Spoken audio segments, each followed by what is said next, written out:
Vivo ইন্ডিয়াতে officially launch করে দিয়েছে তাদের ভি সিরিজের নতুন ফোন ভিভো V17 Pro।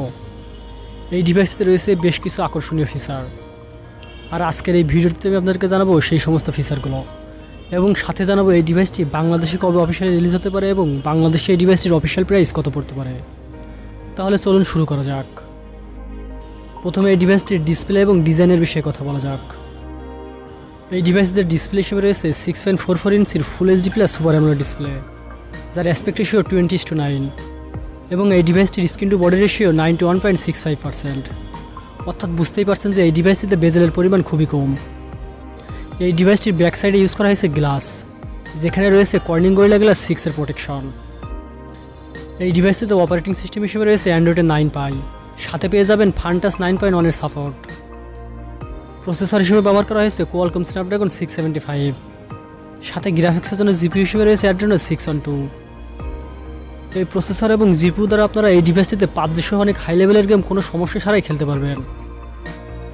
এই ডিভাইসটি 8+128GB একটি ভেরিয়েন্টে লঞ্চ করা হয়েছে। চলুন এবার এই ডিভাইসটির ক্যামেরার বিষয়ে কথা বলা যাক। এই ডিভাইসটিতে মেইন ক্যামেরা হিসেবে রয়েছে কোয়াড ক্যামেরা সেটআপ, যেখানে প্রথমটি f1.8 এর সাথে 48 মেগাপিক্সেল ওয়াইড অ্যাঙ্গেল ক্যামেরা, এবং এই ক্যামেরাটিতে ইউজ করা হয়েছে সনি IMX582 সেন্সর। দ্বিতীয়টি f2.2 এর সাথে 8 মেগাপিক্সেলের আল্ট্রা ওয়াইড লেন্স। 3 নম্বরটি 13 মেগাপিক্সেলের টেলিফোটো লেন্স, এবং সর্বশেষ অর্থাৎ 4 নম্বরটি f2.4 এর সাথে 2 মেগাপিক্সেলের ডেপথ সেন্সর। চলুন এই ডিভাইসটিতে তোলা কিছু ফটো স্যাম্পল দেখে আসি। এই ফটো স্যাম্পলগুলো দেখে আপনারা এই ডিভাইসটির ক্যামেরার কোয়ালিটি সম্পর্কে একটা ধারণা পাবেন। আমার কাছে ওভারঅল এই ডিভাইসটির ক্যামেরার কোয়ালিটি যথেষ্ট ভালো মনে হয়েছে। এই ডিভাইসটির দ্বারা সর্বোচ্চ 30 ফ্রেম পার সেকেন্ডে 2160 পিক্সেলে ভিডিও ধারণ করা যাবে।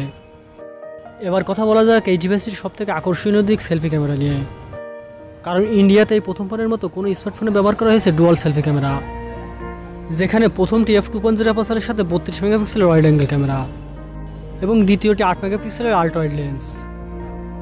এই ডিভাইসটিতে ব্যাটারি হিসেবে রয়েছে 4100 mAh একটি নন রিমুভেবল ব্যাটারি, যেখানে সাথে থাকছে 18 ওয়াটের ফাস্ট চার্জার। এছাড়াও এই ডিভাইসটিতে রয়েছে লাউড স্পিকার সুবিধা, 3.5mm audio Jack, Bluetooth, GPS, NFC এবং USB Type-C।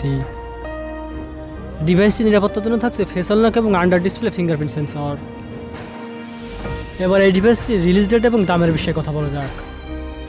ইন্ডিয়াতে এই ডিভাইসটির বেস ভেরিয়েন্টের অফিসিয়াল প্রাইস রাখা হয়েছে 29,990 রুপি, যেটা বাংলাদেশের বাজারে অফিসিয়ালি লঞ্চ হওয়ার পড়তে পারে 40,000 টাকার আশেপাশে। দামটা শুনে হয়তো আপনারা অবাক হয়েছেন, কারণ বর্তমানে স্মার্টফোন মার্কেটে বেশ কিছু স্মার্টফোন রয়েছে, যে স্মার্টফোনগুলোতে রয়েছে এর থেকে ভালো ভালো ফিচার, এবং সেই স্মার্টফোনগুলোর দাম এর থেকে অনেক কম। সুতরাং আপনারাই এখন বুঝতে পারছেন যে এই ডিভাইসটি কেনা ঠিক হবে কিনা। আমার মতে এই দামের ভিতরে এই ডিভাইসটি কেনা যৌক্তিক হবে না। বাংলাদেশের বাজারে এই ডিভাইসটি অফিসিয়ালভাবে লঞ্চ হতে পারে অক্টোবর 2 অথবা 3rd উইকে।